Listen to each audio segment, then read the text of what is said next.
பத்திரிகை நண்பர்களுக்கு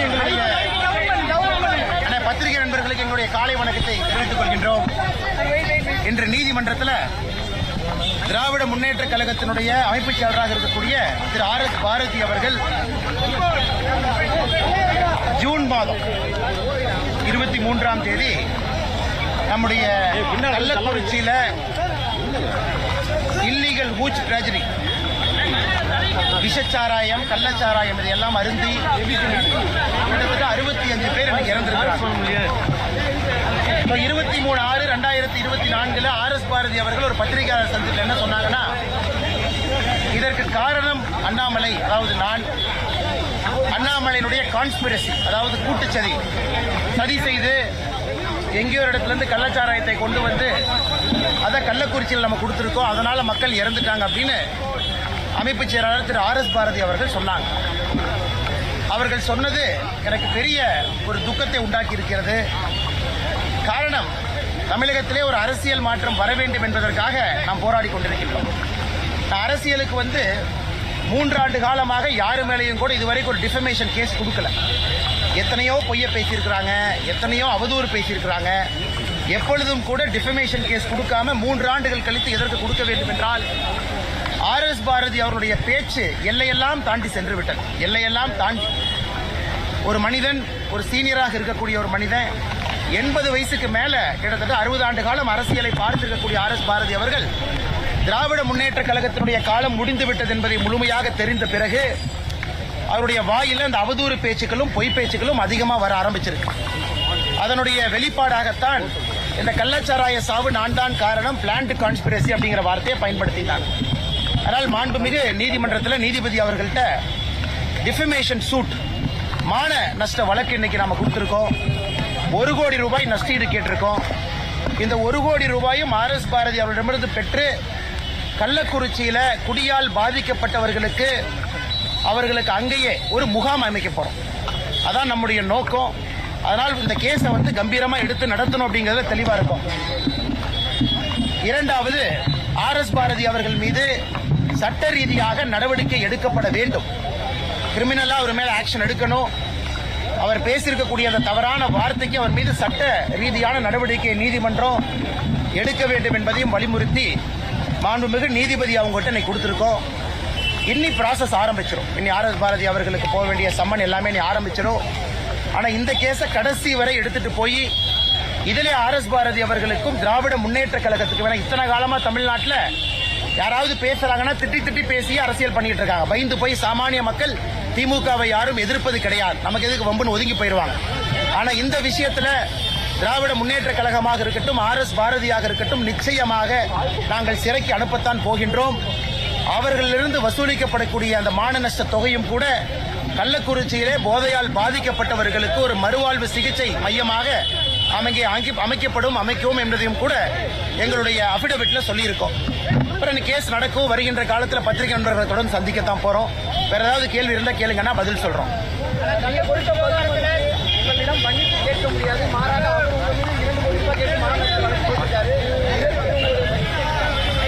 அண்ணா RS பாரதி என்னை பத்தி என்ன சொன்னாருன்னா, 2 ஆண்டுகளுக்கு முன்னாடி சின்ன பையன் அப்படின்னாரு. அவர் யாரையோ பெரிய பெரிய தலைவர்கள் எல்லாம் சிறைக்கு அனுப்பிச்சிருக்கேன், அவர் கையில ஜாதக ரேகை பக்காவா இருக்கு, அது இந்த முறை பாத்திரலானே. இந்த சின்ன பையன் திமுகவுக்கும் RS பாரதிக்கும் இந்த கேஸை வச்சு என்ன செய்யறான்னு பாத்திரலாம். இதே சின்ன பையன் RS பாரதி அவருடைய ராசியான கைரேகை என்ன பண்றாருன்னு பாருங்கண்ணா. ஆனால் இந்த கேஸை பொறுத்த வரைக்கும் நிச்சயமாக இந்த லாஜிக்கல் இதுக்கு எடுத்துட்டு போறோம். RS பாரதி அவர்களையும் திராவிட முன்னேற்ற கழகத்தையும் நாங்கள் விடப்போவது கிடையாது. we will take it to the logical end. ஏன்னா இது பண்ணாதனாலதான் யாரும் எல்லாம் ஒதுங்கி போறதுனாலதான் BA படிச்சவங்க நாயி, யாராச்சும் நீதிபதியா இருந்தா நாங்க போட்ட பிச்சை, லாயரா இருந்தா நாங்க போட்ட பிச்சை, யாருமே அவர் எதுவும் செய்யாதனால பயத்தினால ஒதுங்கி போறனால அந்த பேச்சு ஆணவத்தை தாண்டி கர்வத்தை தாண்டி அட்டூழியத்தை நோக்கி போய் கொண்டிருக்கிறது. அதனால் இது இந்தியாவிலேயே அது முதலா இருக்கும். நான் கள்ளச்சாராயத்தை காய்ச்சி வித்தேன் அப்படின்னு சொல்லிட்டு மான நஷ்ட வழக்கு போடுற ஒரு ஆள் மேல மான நஷ்ட வழக்கு போடக்கூடிய ஒரு ஆள், அப்பனா அவருடைய லீகல் அட்வைசர்ஸ் எல்லாம் சரியானவரான்னு RS பாரதி அவங்க செக் பண்ணணும். இந்த கேஸை பொறுத்தவரை எங்களுடைய மூத்த வழக்கறிஞர்கள் இருக்கிறாங்க. ஒரு பக்கம் இந்த கேஸ் கொடுத்திருக்கக்கூடிய என் சார்பாக வாதாடக்கூடிய பால் கனகராஜன் கூட இருக்கிறாங்க. இன்னொரு பக்கம் பாரதிய ஜனதா கட்சியினுடைய மாநில வழக்கறிஞர் பிரிவினுடைய தலைவராக இருக்கக்கூடிய அண்ணன் வழங்காமுடி அவர்கள் என்னோடு எல்லா வழக்கறிஞர் தோழல் இருக்கிறாங்க. அவங்க இதை பார்த்துக்குவாங்க. we will take it to the logical conclusion. அண்ணா ஐயா கொஞ்சம் சத்தமா சொல்லுங்க ஐயா.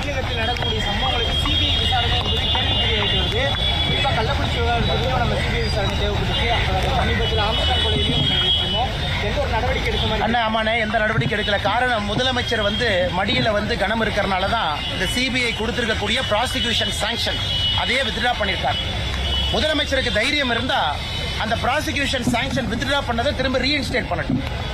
இந்த முதலமைச்சர் அவர்களுக்கு தெரியும், ஒருக்கா சிபிஐ என்கொயரி ஆரம்பிச்சிட்டாங்கன்னா ஆளும் கட்சியினுடைய குடும்பத்துல பல பேர் உள்ள போக வேண்டி இருக்கும். பணப்பட்டுவாடா, பண கலெக்ஷன் எல்லாமே. அதனாலதான் விவரமா ப்ராசிக்யூஷன் சாங்ஷனை ஒரு பக்கம் வித்ட்ரா பண்ணிட்டு இன்னொரு பக்கம் நீங்களும் நானும் நேரடியாக சிபிஐக்கு போக முடியாத அளவுக்கு முதலமைச்சர் அவர்கள் முட்டுக்கட்டை போட்டிருக்காங்க. நாங்களும் எங்களால் முடிந்த அளவுக்கு national commission for schedule cost, NHRC, நேற்று நம்முடைய அரசியல் தலைவர்கள் எல்லோரையும் பார்த்திருக்கோம். உள்துறை அமைச்சர் கடிதம் எழுதியிருக்கோம். இன்னொரு பக்கம் நீதிமன்றத்தில் கோர்ட் கேஸ் நடந்துகிட்டு இருக்கு, சிபிஐ என்கொயரிக்கு இதை மாற்றணும். அதனால் நிச்சயமாக நீதிமன்றம் செவி கொடுத்து இதை மாற்றுவார்கள் என்கிற நம்பிக்கை இருக்கு. ஏன்னா நீங்க போனா மட்டும்தான் இந்த கேஸ்ல கள்ளக்குறிச்சி கேஸை பொறுத்த வரைக்கும் தமிழ்நாட்டினுடைய முழு டாஸ்மாக் இன்வெஸ்டிகேட் பண்ணணும். யாரெல்லாம் சாராய ஆலை வைத்திருக்கிறாங்க, என்ன ப்ரொடியூஸ் பண்றாங்க, முறையான சரக்கா இல்ல இல்லீகல் சரக்கா, அது எப்படி உள்ள வருது, செகண்ட்ஸ்ல எவ்வளவு வருது, அதை தாண்டி கள்ளச்சாராயத்தை யாரு காய்ச்சறாங்க, இது எல்லாம் கூட ஒரு சிபிஐ வழக்கில் எல்லாம் தெரிஞ்சிடும்.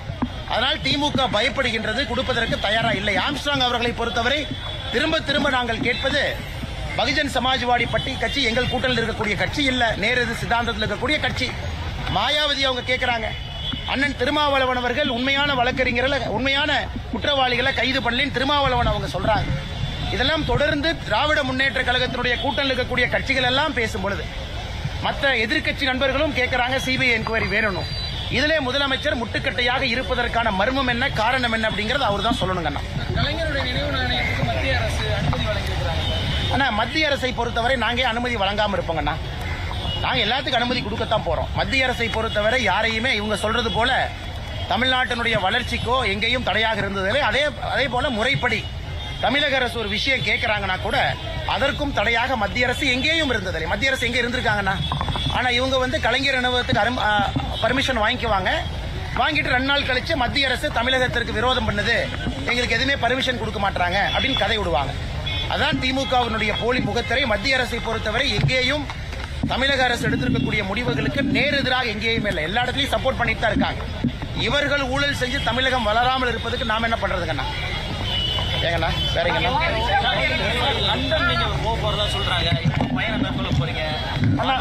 அதற்கான நேரம் வரும்போது சொல்றோங்கண்ணா. இன்னும் நேரம் இருக்கு, கட்சி தலைவர்கள் முடிவெடுத்துக் கொண்டிருக்கின்றார்கள். நேரம் வரும்போது நிச்சயமா நான் சொல்றேன். இன்னும் டைம் இருக்கு, 2-3 மாசம் இருக்கு.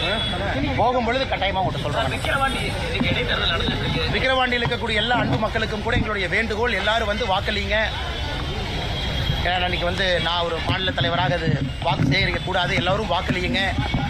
உங்களுக்கு தெரியும், எல்லா அரசை பார்த்துட்டீங்க, 3 ஆண்டு காலம் அரசனுடைய ஆட்சியை பார்த்துட்டு இருக்கீங்க. நல்லவர்களுக்கு வாக்களிங்க, ஒரு பெரிய மாற்றத்திற்கு வாக்களிங்க. விக்கிரவாண்டியில் இருக்கக்கூடிய எல்லா அன்பு சகோதரரும் நீங்க வாக்களிக்க வேண்டும், அதான் எங்களுடைய வேண்டுகோள். முதலமைச்சர் சந்திச்சாரா, மருமகனை சந்திச்சாரா? லீலா பேலஸ் யாரை சந்திச்சாருல? அந்த மர்மங்கள்லாம் வருகின்ற காலத்துல வெளியே வரும். முதலமைச்சரை சந்திப்பதை பொறுத்து எங்களுக்கு பிரச்சனை இல்லைன்னு. இன்னைக்கு திமுகவினுடைய பவர் சென்டர் மருமகன் கையிலையும் மகன் கையிலையும் இருக்கு. யார் வந்தாலும் கூட, அதானியா இருக்கட்டும், யார் வந்தாலும் கூட மகனையும் மருமகனையும் சந்திக்காம, குறிப்பாக மருமகனை சந்திக்காம தமிழ்நாட்டில் எதுவும் நடக்காது என்பதற்கு நேற்றும் ஒரு சான்று. இங்க இருக்கக்கூடிய சீஃப் செக்ரட்டரி தேவையில்லை, டிஜிபி தேவையில்லை, பிரின்சிபல் செக்ரட்டரி யாரும் தேவையில்லை. இவர்களுக்கு தேவையெல்லாம் power centre, extra power centre. அது நேற்று நடந்திருக்கக்கூடிய சந்திப்பும் கூட உதவும். இதைத்தான் நாங்க சொல்றோம், சூப்பர் சீஃப் மினிஸ்டர்னு சொல்லிட்டே இருக்கோம். முதலமைச்சரை தாண்டி 2 பேர் இன்னைக்கு சூப்பர் சீஃப் மினிஸ்டரா இருக்காங்க. அதுல முக்கியமானவர் மருமகனா இருக்காங்க. நேற்றைய சந்திப்பு அதற்கு ஒரு உதாரணம்.